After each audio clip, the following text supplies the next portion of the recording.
La lumière que nous recevons du Soleil a été émise il y a 1 million d'années. On t'explique. Bienvenue dans ce 3e épisode de Comprendre le Soleil, la série qui te fait découvrir tout ce que tu ne sais pas encore sur notre magnifique étoile. Pour comprendre comment on reçoit cette lumière, il faut d'abord comprendre d'où elle vient. Dans le noyau du Soleil a lieu une succession de réactions thermonucléaires, qui consiste en une fusion des noyaux d'atomes entre eux pour les transformer en atomes d'une autre sorte, et ça en continu. Toutes ces réactions nucléaires libèrent de l'énergie sous forme de photons qui émettent de la lumière permettant au Soleil de rayonner. Le mouvement du photon va donc de l'intérieur du Soleil vers sa surface.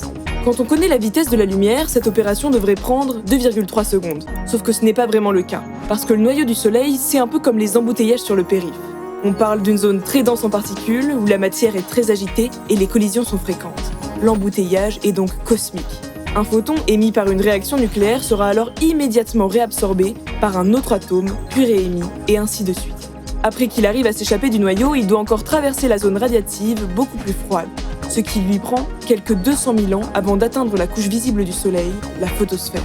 Au final, on estime que le temps mis par la lumière à sortir du Soleil est d'environ 1 million d'années. Après quoi, les photons se déplacent à la vitesse de la lumière pour atteindre la Terre en 8 minutes et 17 secondes. Éblouissant, non ? Voilà, maintenant, le Soleil n'a plus aucun secret pour toi. À bientôt pour un nouvel épisode de Comprendre le Soleil.